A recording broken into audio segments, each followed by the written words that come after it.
Earth until the sky began to change color. Admiral Hein Wu was drinking his third cup of coffee in the Earth Defense Command Center when the first alarm started ringing. The sound was loud and scary, like a fire alarm, but much worse because this meant something was coming from space. Young Lieutenant Sojin ran into the command room with her tablet in her hands. Her face was white like she had seen a ghost. She could barely speak as she showed the Admiral the readings on her screen. The numbers were impossible.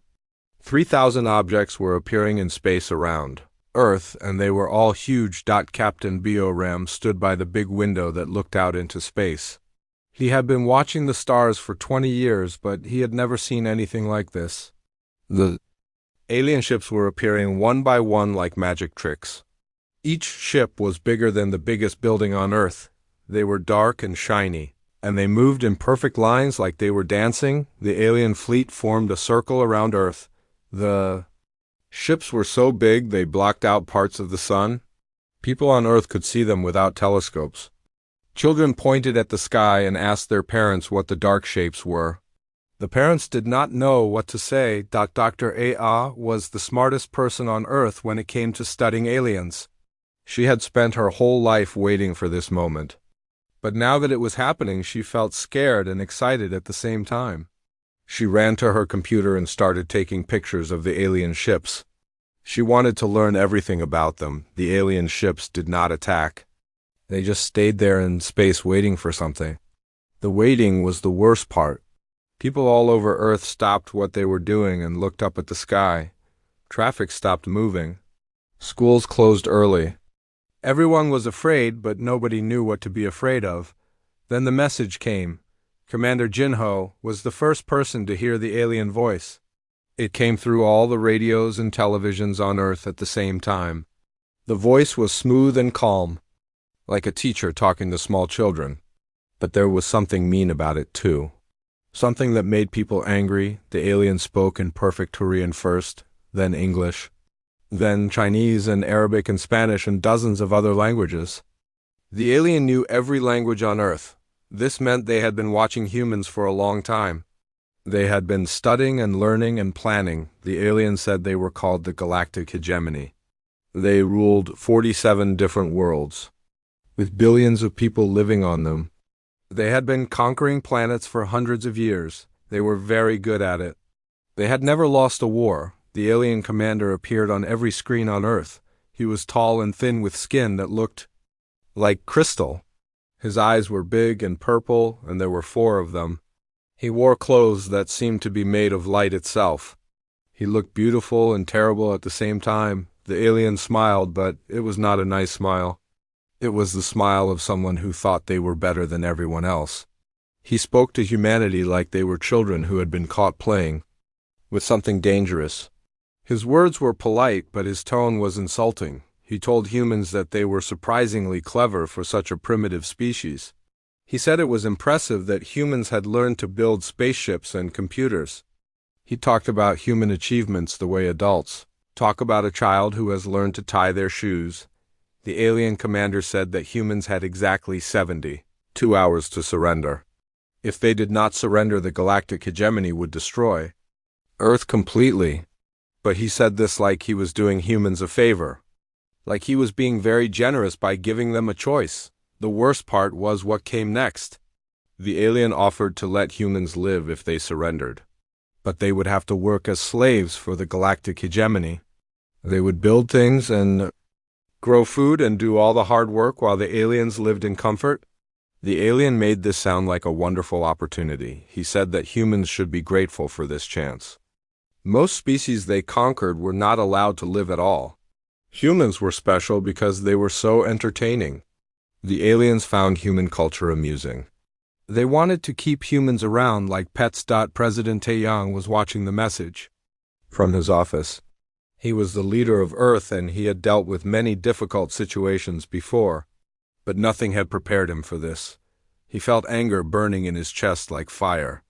The alien was not just threatening Earth, he was insulting every human being who had ever lived. All around the world, people were having the same reaction. The alien threat was scary, but the insults were worse. Humans did not like being talked down to. They especially did not like being told they were primitive and amusing.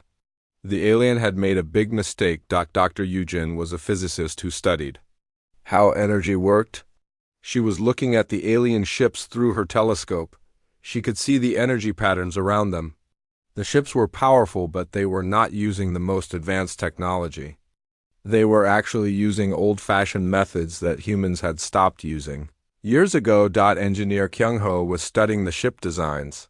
He had built many spaceships for Earth, and he knew what good engineering looked like. The alien ships were big and impressive, but they had obvious flaws.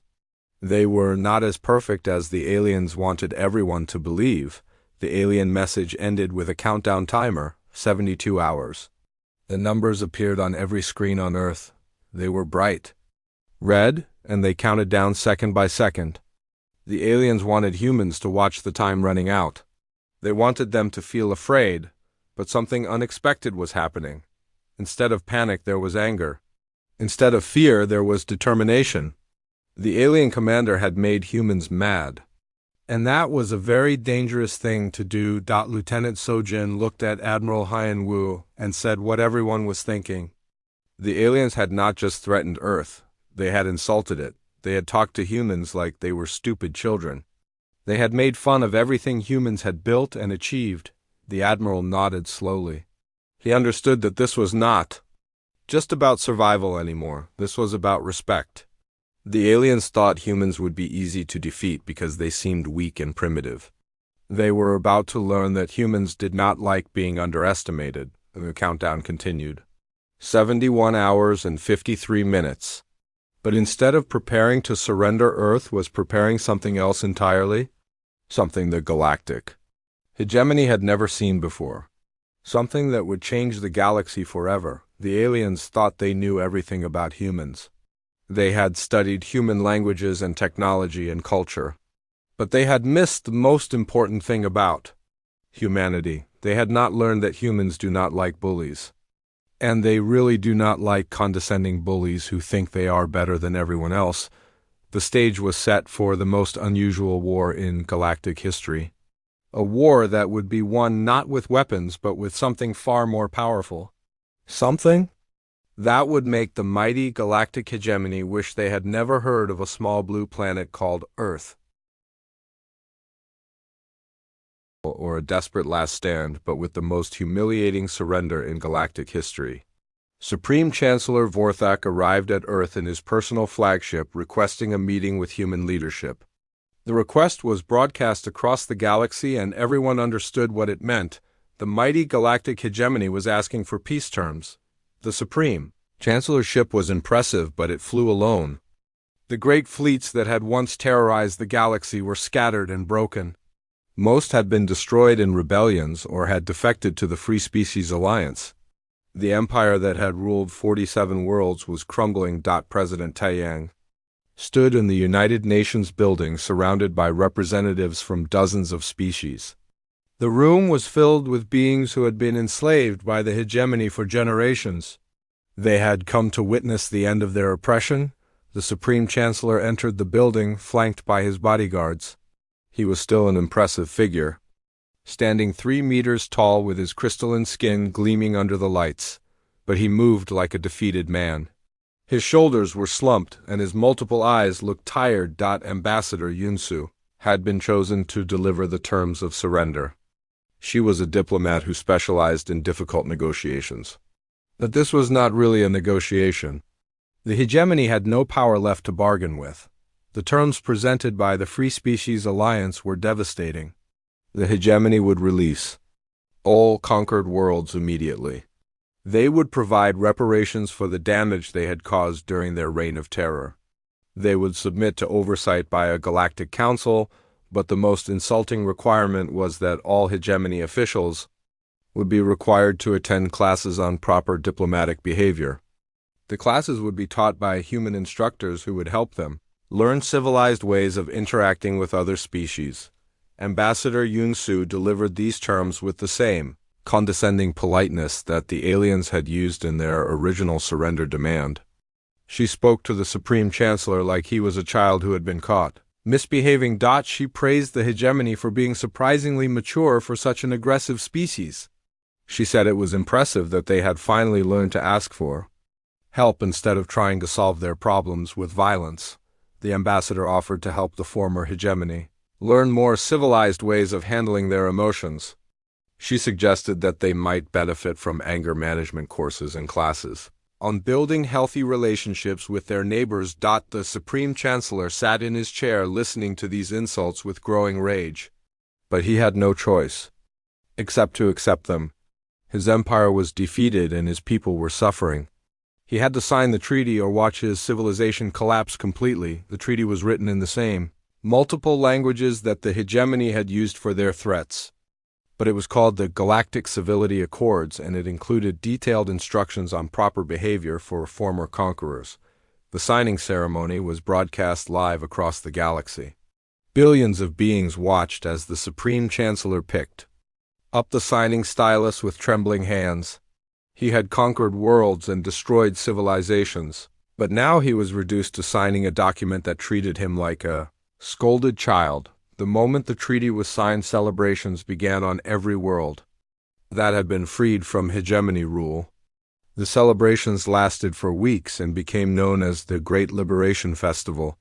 It was the largest party in galactic history. The aftermath of the war brought changes that no one had expected. The Free Species Alliance grew into a galactic government based on cooperation instead of conquest. Earth became the diplomatic center of this new civilization. The former hegemony territories became independent worlds. Many of them adopted democratic governments inspired by human political systems. They formed their own alliance called the Federation of Free Worlds. The most lasting change was cultural. The art of constructive mockery became a cornerstone of galactic diplomacy. Species that had lived in fear for centuries learned to laugh at their problems instead of being intimidated by them. The phrase, "Don't be a galactic Karen," entered the common vocabulary of dozens of languages. It became a polite way of telling someone that they were being unreasonably demanding or condescending. Universities across the galaxy began teaching courses on human psychology and humor. The human ability to use sarcasm and wit as weapons became a subject of serious academic study. The former Supreme Chancellor Vorthak was required to attend the first class on diplomatic behavior. He sat in a classroom with other former hegemony officials while a human instructor taught them how to say please and thank you. The instructor was Dr. Minji, who had originally suggested using humor as a weapon against the aliens. The galaxy faster than anyone thought possible. On distant worlds that had been conquered by the galactic hegemony, people gathered around secret communication devices to watch the human broadcast. They could not believe what they were seeing. On the mining world of Kepler 442b, the alien workers had been slaves for 50 years. They worked in deep tunnels digging valuable crystals for their hegemony masters. They were not supposed to have access to outside communications, but they had built hidden receivers anyway. Worker Namseek was a human engineer who had been off Earth when the aliens arrived. He had been working on Kepler 442b for 2 years, helping to improve the mining equipment.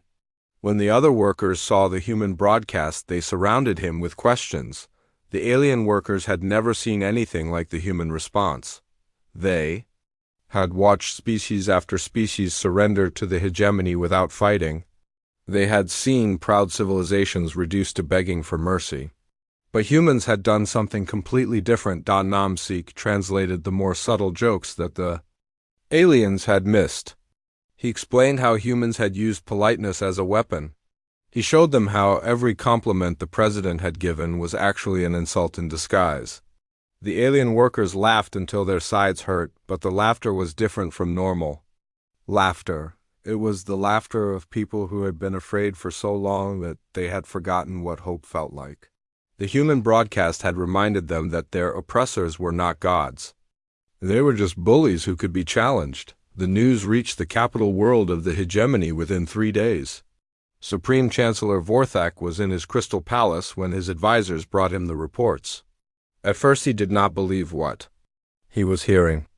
No species had ever responded to hegemony threats with mockery. The Supreme Chancellor called an emergency meeting of the High Council. Representatives from all 47 member worlds appeared as holograms in the Great Chamber. They were all talking at once and they all looked worried. The problem was not just that humans had refused to surrender. The problem was that they had made the hegemony look foolish. For 300 years, the hegemony had ruled through fear and intimidation. Their reputation for invincibility was the foundation of their power. Councillor Moravec from the Rigel system reported that resistance movements on his worlds were sharing copies of the human broadcast. The rebels were using human jokes and insults against hegemony forces. They were no longer afraid of their occupiers. Councillor Zarvok from the Centauri colonies said that young people were creating their own versions of human comedy videos. They were making fun of hegemony officials and sharing the videos through secret networks. The videos were becoming more popular than official hegemony propaganda. The most worrying report came from Councillor Thekmar from the Vega system. He said that some of his own officers were watching the human broadcasts and trying not to laugh. The psychological effect was spreading even to loyal hegemony forces. Supreme Chancellor Vorthak realized that the humans had done something terrible. They had shown the GalaXY that the hegemony could be mocked and challenged. They had broken the spell of fear that had kept billions of beings under control. Back on Earth, Captain De Hyun was commanding a small stealth ship that was monitoring the alien fleet. His ship was invisible to alien sensors and he could listen to their communications. What he heard was very interesting. The alien ships were receiving constant messages from their homeworlds. The messages were urgent and angry. The alien commanders were being ordered to do something about the human response immediately. But the aliens did not know what to do. Captain De Hyun reported that the alien fleet formations were becoming disorganized. Ships were moving out of position and their energy signatures were fluctuating. The aliens were confused and uncertain. For the first time in their history, the psychological warfare was working better than any weapon humans had ever built. By treating the aliens as a minor annoyance instead of a deadly threat, humans had stripped away their most powerful advantage. The aliens were discovering that fear was a two-way street. On the world of Proxima Centauri, the native Proximans had been enslaved for 30 years. They were forced to work in food production facilities that fed the hegemony military. They had never considered rebellion because the aliens seemed too powerful to fight, but when they saw the human broadcast, everything changed. The Proximans realized that the aliens were not invincible. They were just bullies who had never been challenged properly. The humans had shown them how to fight back without using weapons. The Proximans began their own resistance campaign. They started by making jokes about their hegemony overseers. They created funny names for the alien officials and spread them through their work groups. They began to laugh at threats that had terrified them for decades. The laughter was contagious. It spread from worker to worker and facility to facility. The Proximans discovered that once they stopped being afraid of the aliens became much less frightening. Fear had been the aliens' greatest weapon, and now it was gone. Similar rebellions were starting on worlds throughout the galaxy. The Altarians began sabotaging hegemony equipment while singing human comedy songs. The vegans declared work strikes and demanded better treatment from their alien masters. The psychological revolution was happening faster than anyone had expected. Species that had been conquered generations ago were remembering what it felt like to be free.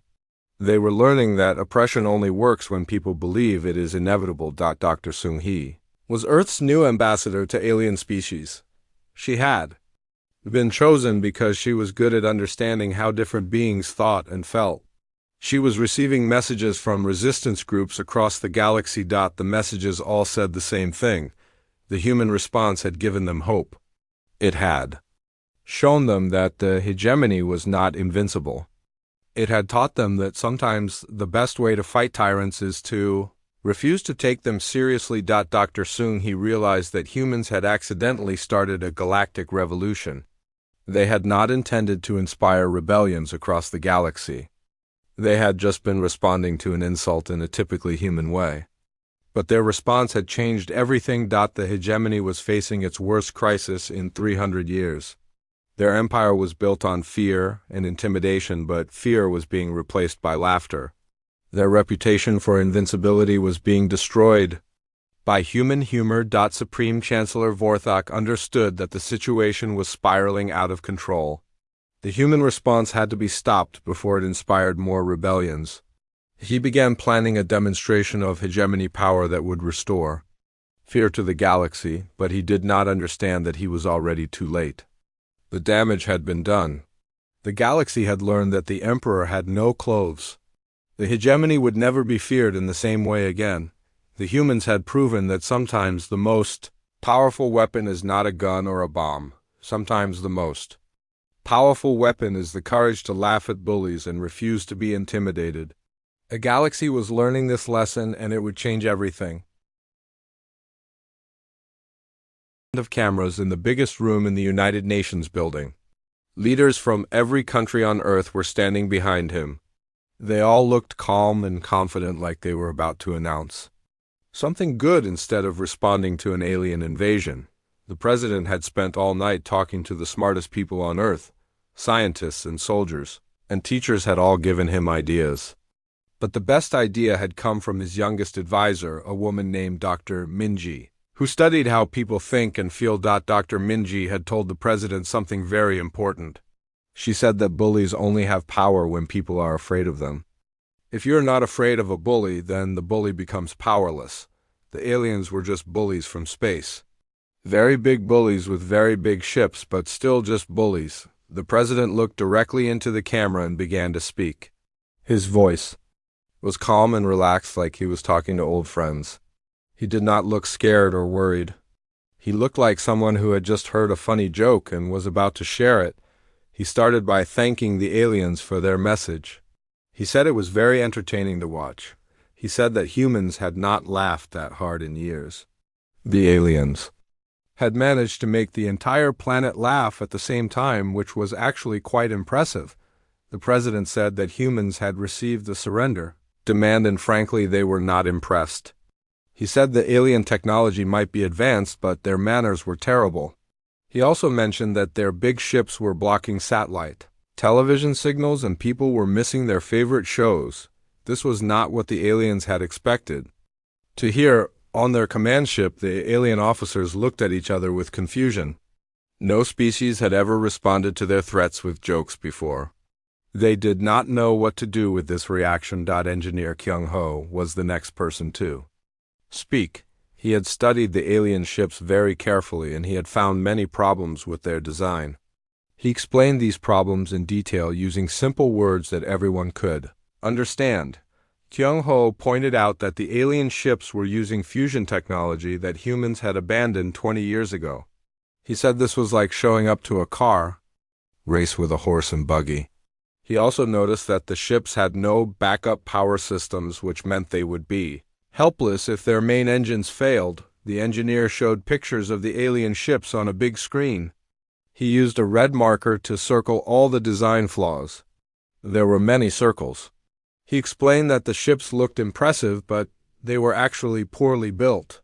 Any first-year engineering student could design better ships. Dr. Yujin was next. She was a physicist who understood how energy worked. She had been studying the energy patterns around the alien ships. What she found was embarrassing for the aliens. Dr. Yujin explained that the alien ships were wasting huge amounts of energy. Their engines were very inefficient. She calculated that human ships could travel twice as far using half as much fuel. She said this was like using a giant truck to deliver a single letter. The physicist also pointed out that the alien weapons were not as powerful as they looked. They used old-fashioned laser technology that humans had improved years ago. She said fighting these ships would be like fighting someone who brought a musket to a laser fight, but the real insult came from Professor Yoonji, who studied different cultures and societies. She had analyzed the alien message very carefully. What she found was both funny and sad. Professor Yoonji explained that the aliens had a serious problem with their thinking. They believed they were superior to everyone else, but they had to keep conquering new planets to prove it.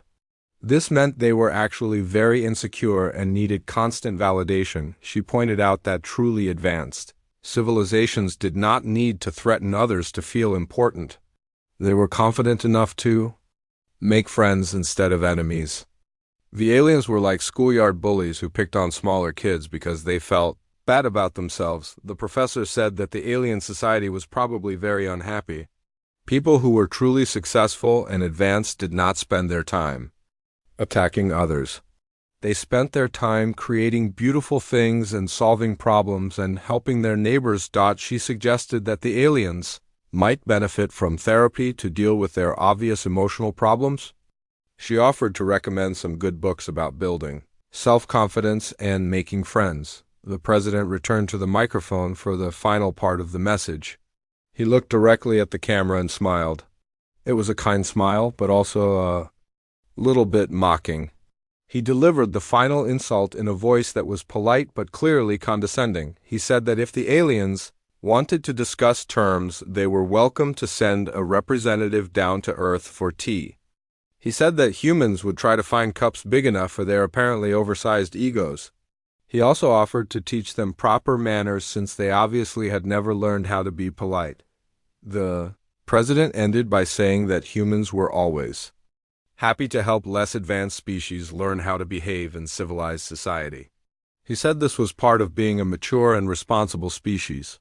He hoped the aliens would take advantage of this educational opportunity. The message was broadcast, not just on Earth but directly to the alien fleet using their own communication systems.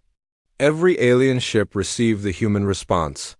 The alien commanders watched in shock as humans treated them like misbehaving children. Instead of feared conquerors. Within hours, something amazing happened. Humans all over Earth began making jokes about the aliens. They created funny pictures and videos that made the aliens look silly. They gave the aliens embarrassing nicknames and made up songs that mocked their threats. The internet exploded with creativity. People made cartoons showing the alien commander throwing a tantrum like a spoiled child. They created fake advertisements selling alien tears and alien ego boosters. They made videos of themselves pretending to be scared of obviously fake alien threats. Young people were especially creative. They made dancing videos where they pretended to be clumsy aliens trying to look threatening. They created challenge videos where they tried to speak as pompously as the alien commander. Everything the aliens had said was turned into comedy material. The aliens found themselves in a situation they had never experienced before. Instead of being feared, they were being laughed at. Instead of inspiring terror, they had become the subject of jokes. Their reputation as mighty conquerors was being destroyed by human humor. News of the human response began to spread beyond Earth. Other species in the galaxy started to receive copies of the human broadcast. For the first time in hundreds of years, someone had stood up to the galactic hegemony and made them look foolish. The aliens realized they had made a terrible mistake. They had expected humans to be afraid. They had expected begging and pleading and desperate attempts to negotiate. Instead, they had received the most insulting response possible. They had been dismissed as unimportant and mocked as incompetent. The human response had done something that no weapon could do. It had made the mighty galactic hegemony look weak and ridiculous. The aliens were discovering that sometimes the most powerful weapon is not a laser or a bomb. Sometimes the most powerful weapon is laughter. Came the spark that lit fires of rebellion across the entire galaxy. Within days of the ship's destruction, uprisings began on 30 different worlds. The carefully maintained image of hegemony invincibility had been shattered by a human defense system that turned their ultimate weapon against them. On the industrial world of GalaXY 667c, the news arrived through secret communication networks that had been built by resistance fighters over many years. The Altarians who lived there had been enslaved for 2 decades. They worked in massive factories that produced weapons and ships for the hegemony military. The leader of the Altarian resistance was a woman named Hyjin, who had originally been a human mining engineer. She had been working off-world when the Hegemony conquered GalaXY instead of returning to Earth. She had stayed to help organize the resistance movement. Hyjin gathered her fighters in an abandoned factory deep underground. They had been planning a major attack for months, but had never found the courage to execute it. The hegemony seemed too powerful and their retaliation too terrible to risk, but everything changed when they watched the human broadcast and saw the destruction of the inevitable victory.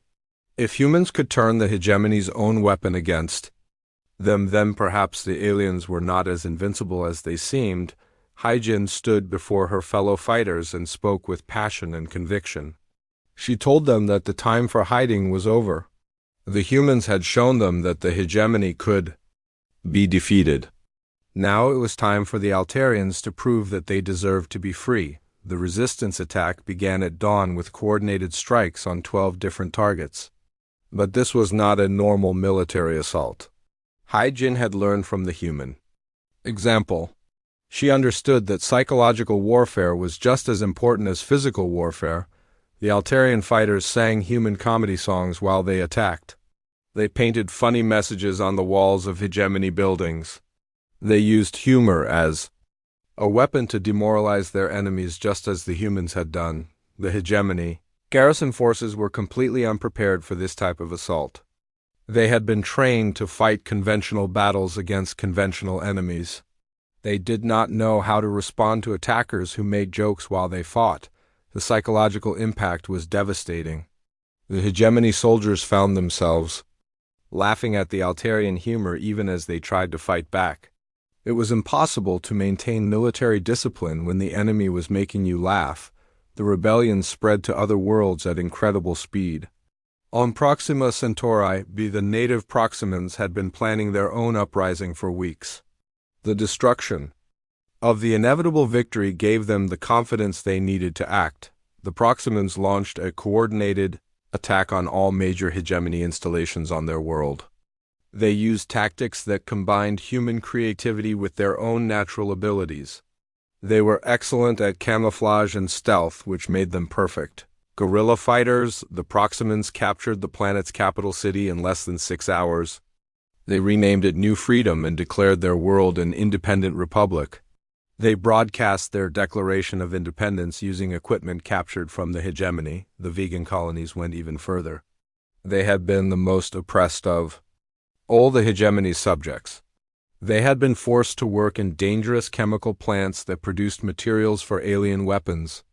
Many vegans had died from exposure to toxic substances. The vegans declared not just independence but war. They announced that they would actively hunt down hegemony forces and drive them from their territory. They formed military units that called themselves the Human Appreciation Society. The rebellion was spreading faster than the hegemony could respond. Their forces were stretched across 47 star systems, and they did not have enough ships or soldiers to fight multiple uprisings. Simultaneously, back on Earth, the situation had become even more extraordinary. Ships from dozens of different species were arriving every day, but they were not coming to conquer Earth. They were coming to protect it. The first alien ship to arrive was from the Rigelian resistance movement. The ship was old and damaged, but it carried a crew of volunteers who wanted to help defend the world that had inspired their rebellion. Captain Dongmin was put in charge of coordinating with the alien volunteers. He had never imagined that he would be working alongside beings from other worlds.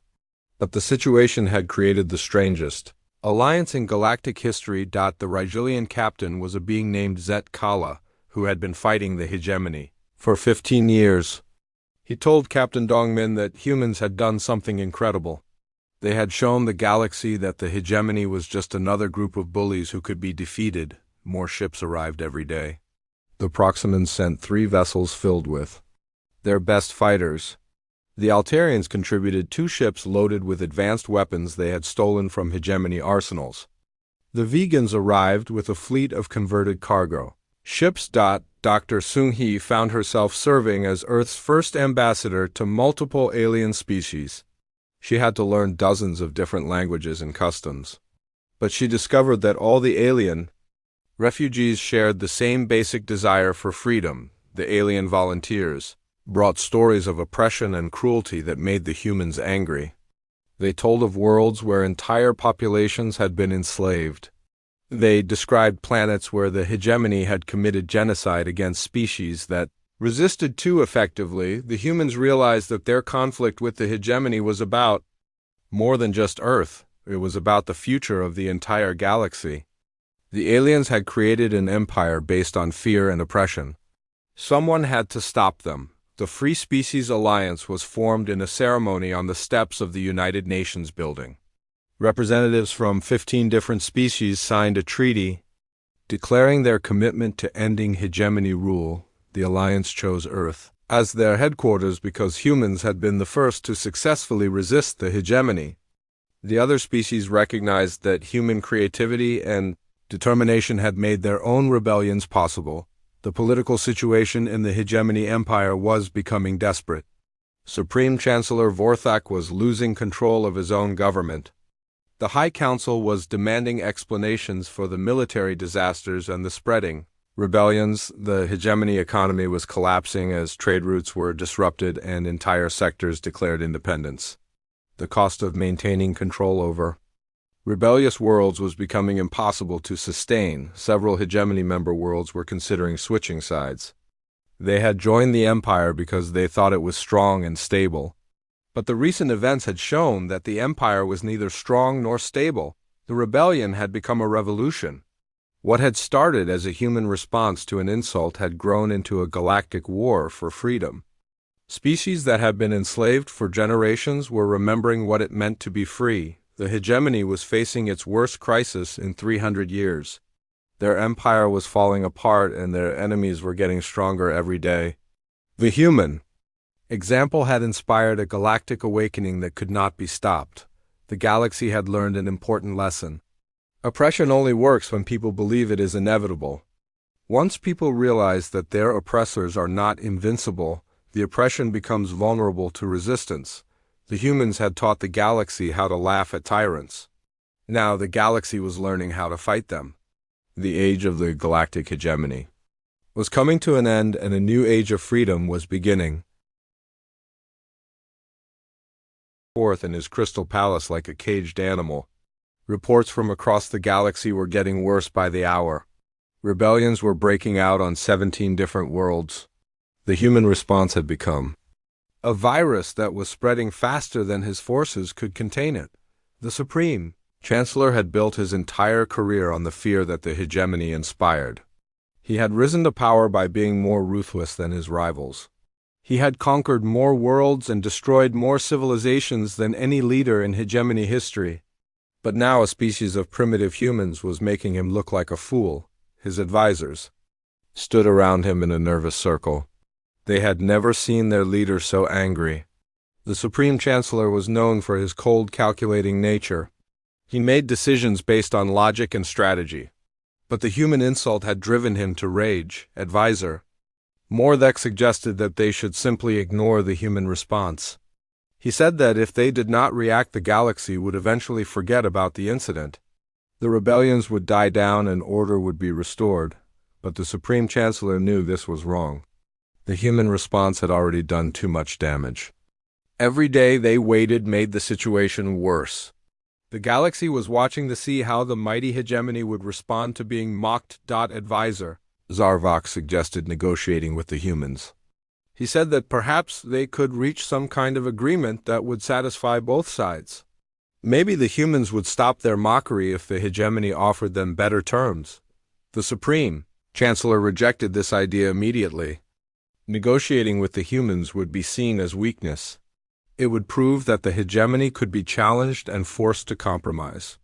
This would inspire even more rebellions across the galaxy. The Supreme Chancellor made a decision that would haunt him for the rest of his life. He decided that the only way to restore hegemony authority was through a demonstration of overwhelming force. He would show the galaxy what happened to species that dared to mock their betters. The target would be Earth's moon.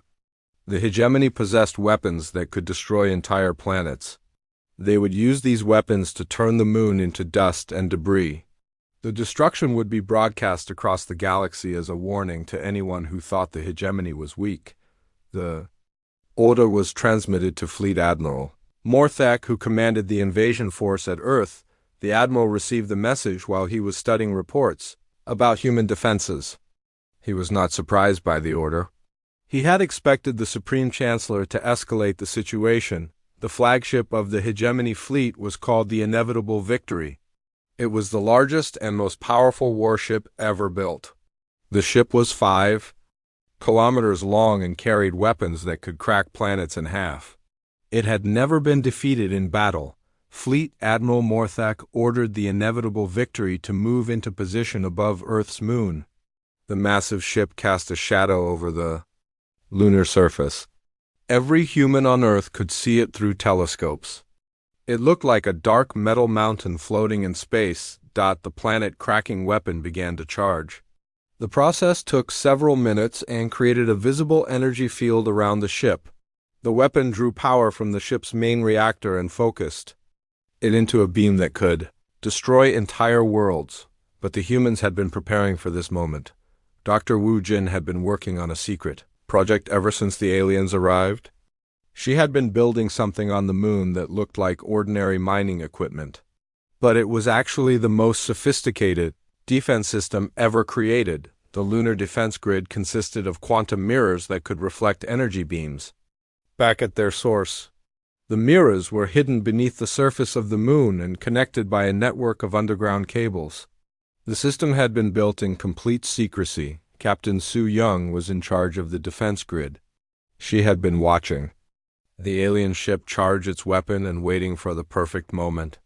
When the energy beam fired, she activated the quantum mirrors with a single command. The planet-cracking beam struck the lunar surface and was immediately reflected back at the Inevitable Victory. The ship's own weapon hit it with full force. The explosion was visible from Earth as a bright flash that lasted several seconds. The Inevitable Victory was torn apart by its own weapon. The massive ship broke into thousands of pieces that scattered across space. The debris field glowed with residual energy from the explosion. The most powerful ship in the hegemony fleet had been destroyed in 30 seconds. The destruction was broadcast, live across the galaxy. Every species that had been conquered by the hegemony watched their most feared warship die. The psychological impact was devastating. The hegemony was not invincible after all. Fleet Admiral Morthak survived the explosion because he was on a different ship, but he wished he had died with his flagship. The destruction of the Inevitable Victory was the worst military disaster in hegemony history. His career was over. The remaining alien ships in the fleet began to panic. Their communications were filled with confused and frightened voices. The alien commanders had never seen anything like this. They had never imagined that their ultimate weapon could be turned against them. Commander Minsu was monitoring alien communications from Earth's defense center. He reported that the enemy fleet was receiving frantic orders from their homeworlds. The political situation across the hegemony was becoming unstable. The destruction of the Inevitable Victory had achieved the exact opposite of what the Supreme Chancellor had intended. Instead of restoring fear, he had made the hegemony look weak and incompetent. The galaxy was watching their most powerful weapon fail spectacularly on conquered worlds across the galaxy. The news spread like wildfire. The hegemony had tried to destroy Earth's moon and had instead destroyed their own flagship. The humans had not just defended themselves. They had humiliated their attackers. The rebellion on Proxima Centauri be exploded into open warfare. The Proximans seized control of the planet's major cities and declared independence. They renamed their world New Hope. In honor of the human victory, the Altarians launched coordinated attacks on hegemony installations across their system. They used tactics inspired by human creativity and humor. They painted funny messages on enemy buildings and played comedy music during their attacks. The vegans went even further. They broadcast their own comedy shows making fun of the hegemony leadership. They created fake news programs that reported on the Supreme Chancellor's imaginary personal problems. They turned resistance into entertainment. Back on Earth, the mood was celebration mixed with grim determination. The humans had won a major victory, but they knew the war was far from over. The destruction of the inevitable victory had bought them time, but the hegemony would not give up easily. President Taeyong addressed the nation again. He praised the courage of Dr. Wu Jin and Captain Su Young. He thanked all the scientists and engineers who had made the defense possible. But he warned that the fight was just beginning. The president announced that Earth would not be satisfied with just defending itself. The galaxy had seen what humans could do when they were insulted. Now they would see what humans could do when they were angry. The human response had evolved from mockery to active resistance. The aliens had escalated the conflict by trying to destroy the moon. Now humans would escalate in return. But they would do it in a way that no one expected. The hegemony had made a critical error. They had underestimated human creativity and ingenuity. They had assumed that superior technology would always defeat inferior forces. But humans had proven that cleverness could overcome raw power. The galaxy was watching and learning. The destruction of the inevitable victory had shown that the hegemony could be defeated. Resistance movements were growing stronger on every conquered world. The empire that had ruled through fear was discovering that fear could work both ways. The stage was set for the next phase of the conflict. The humans had defended themselves successfully, but they were not content to stop there. They had tasted victory and they wanted more. The galaxy was about to learn what happened when humans got serious about fighting back.